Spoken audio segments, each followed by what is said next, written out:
Bonjour à tous, petits et grands. Donc le 25 décembre, on parle beaucoup de fêtes de famille, on parle de repas, de cadeaux, de tout un tas de choses, de Jésus dans une crèche. Mais qui était Jésus au juste? Pourquoi nous, en tant que chrétiens, on fête le 25 décembre? Alors, bien sûr, Jésus n'est pas né le 25 décembre. On le fête uniquement parce que on aime se souvenir de ce que Jésus a accompli pour nous, du fait qu'il est venu sur cette terre pour te sauver, pour me sauver, pour changer nos vies, la Bible nous dit que nul ne peut aller à Dieu sans passer par Jésus. Donc voilà, tout simplement. Alors tu peux retrouver son histoire et ce qu'il a accompli, ce qu'il a fait dans les évangiles, Matthieu, Marc, Luc et Jean, dans la Bible bien sûr. Donc je ne vais pas m'étendre sur l'histoire de Jésus, parce que ça serait très long à expliquer, mais simplement te dire que Jésus est mort sur une croix pour porter tes péchés, qu'il est ressuscité le 3e jour et aujourd'hui il est vivant. Il est vivant, bien sûr, on ne le voit pas physiquement parce qu'il est esprit, mais tu peux le sentir dans ton cœur. Alors, je te le dis parce que moi, je l'ai expérimenté dans ma vie, parce que un jour, alors que j'étais pas du tout croyante, j'étais pas du tout, je me disais que Dieu n'existait pas, avec tout ce qui se passait dans le monde, il existe. S'il existait, ben, le monde serait différent. Mais j'ai quand même voulu être sûre de savoir s'il existait ou pas. Donc j'ai commencé à le chercher, j'ai commencé à prier, à lire la Bible. Et petit à petit, il s'est passé des choses dans ma vie, mon cœur a changé. Puis Dieu, au travers différentes circonstances, expériences, m'a prouvé qu'il existait, m'a montré qu'il pouvait aussi changer ma vie. Et j'ai vraiment ressenti son amour dans mon cœur. Et si je fais cette vidéo, si les enfants si certaines personnes se sont engagées justement pour te raconter l'histoire qui va se suivre, c'est simplement pour te dire que ce que moi j'ai vécu, ce que ces personnes ont pu vivre, toi tu peux le vivre aussi dans ta vie. Alors comment? Simplement en priant, en osant croire, en osant t'approcher de Jésus, en osant lire la Bible et en osant lui dire, écoute, je suis pas sûre que tu existes, je ne sais pas si tu existes, mais si tu existes, je veux te connaître et je veux te voir à l'œuvre dans ma vie et tu le verras. Voilà, donc bonsoir et je vous laisse apprécier l'histoire qui va s'en suivre avec, elle nous montre comment Dieu peut intervenir dans une vie, comment il peut guérir un cœur, comment il peut transformer une vie, comment il peut accomplir de belles choses. Et ce qu'il a accompli dans une vie, il peut l'accomplir encore aussi dans ta vie. Allez, au revoir.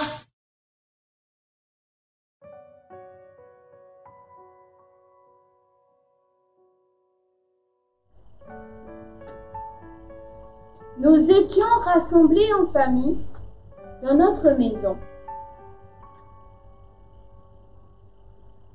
Et ma mère regardait avec effroi mon bras, alors qu'elle servait le repas du soir.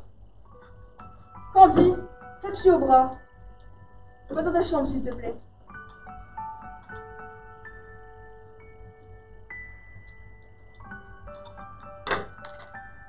Il est vrai que depuis quelque temps, j'avais remarqué sur mon avant-bras une tache blanche que je n'arrivais pas à faire disparaître, ni en la lavant, ni en la grattant contre les pierres. Mon père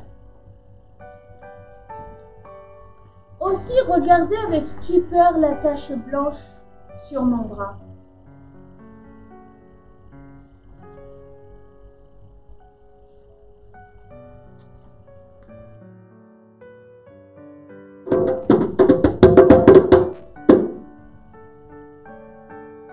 Depuis ce jour, mon frère m'a tenu à distance. On m'évitait, plus personne ne voulait jouer avec moi. Personne surtout ne me touchait. J'ai dû dormir à l'écart dans un coin de la maison.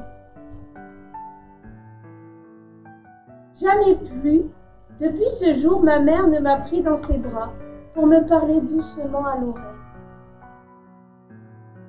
Quelque temps après, c'est au fond du jardin que j'ai pu habiter, dans une cabane de planches que mon père a construite pour moi.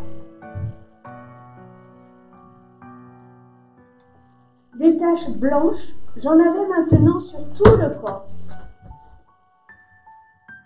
Un mot s'était imposé à moi. Lépreux, lépreux. J'étais lépreux. Je grandissais, je devenais toujours plus malheureuse. Chaque jour, ma mère venait m'apporter à distance un peu de nourriture.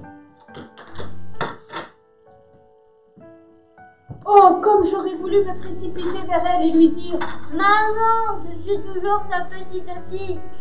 Mais je savais qu'au premier geste, la pauvre se serait enfuie, affolée, à la crainte d'attraper la terrible maladie.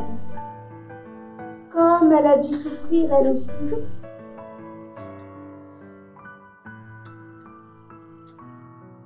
Puis un jour, je n'ai plus supporté d'habiter au fond du jardin, d'être nourrie comme un chien. Alors je suis partie et je ne savais que vaguement jusqu'alors ce qu'était un lépreux. Les lépreux étaient ceux qui venaient mendier leur nourriture à la porte de notre maison. « S'il vous plaît, un peu de nourriture !» C'étaient ceux à qui mes camarades et moi avions si souvent jeté des pierres pour les chasser du village. C'étaient ceux aussi qui, en passant, criaient « Impur! Impur !» pour qu'on s'éloigne d'eux. Je suis donc partie, mendiant ici et là un peu de nourriture. J'ai rencontré d'autres lépreux et nous avons vécu longtemps loin du monde, loin des villes et des villages, loin de ceux qui nous rejetaient et ne voulaient pas de nous. Un soir, lassée de ma misère, fatiguée de cette triste vie qui était pire qu'une mort, je décidai d'en finir avec ma lamentable existence. Oui, demain, je marcherai jusqu'au fleuve. Là, je me jetterai à l'eau et tout sera fini.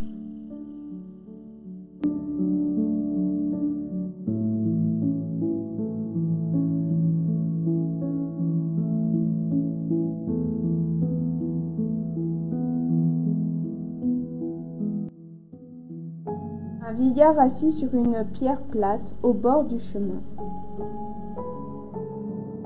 Je m'apprêtais à faire un demi-tour pour éviter qu'il ne me lance une pierre ou ne crache dans ma direction, mais au contraire, le vieillard m'appela doucement. « Viens ici. »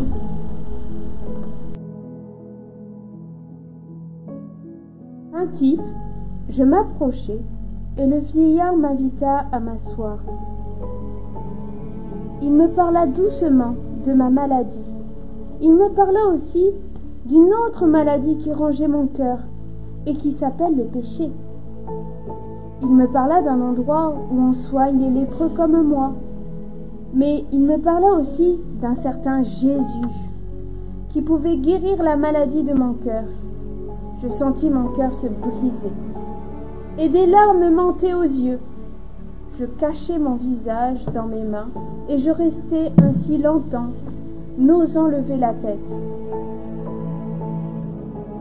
Enfin, je me redressai. Le vieillard était parti. Je regardais la campagne autour de moi. Quelque chose avait changé. La lumière semblait plus pure, le soleil plus radieux. Mais surtout quelque chose s'était allumé en moi, et ce quelque chose c'était de l'espoir.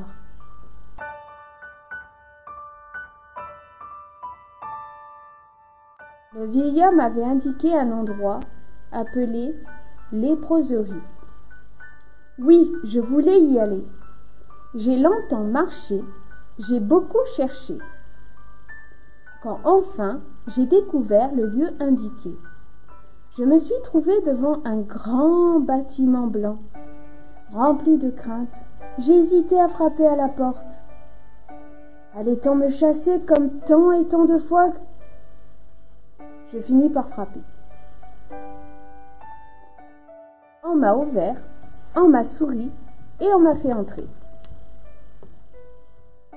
On ne m'a même pas demandé beaucoup d'explications. Mais un médecin m'a examiné, n'hésitant pas à me toucher de ses propres mains, les passant sur les endroits malades. On m'a gardé dans cette maison et on m'a soigné. Un jour, une des personnes qui s'occupait de moi m'a donné un livre. J'aime pas de ton frère Abel. D'abord, je n'ai pas saisi grand-chose de ma lecture.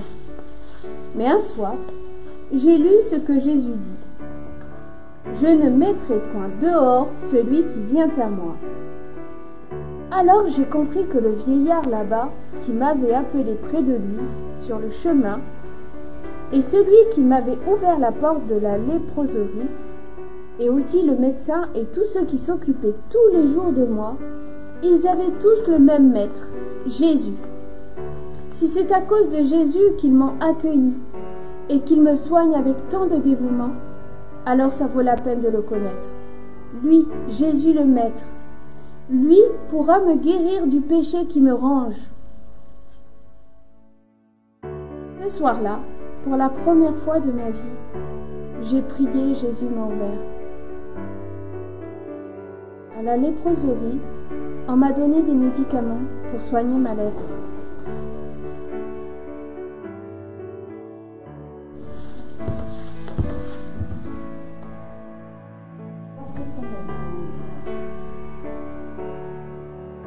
Jésus, lui, a donné sa vie sur une croix pour guérir mon cœur. Aujourd'hui, je suis délivrée de ma lèpre.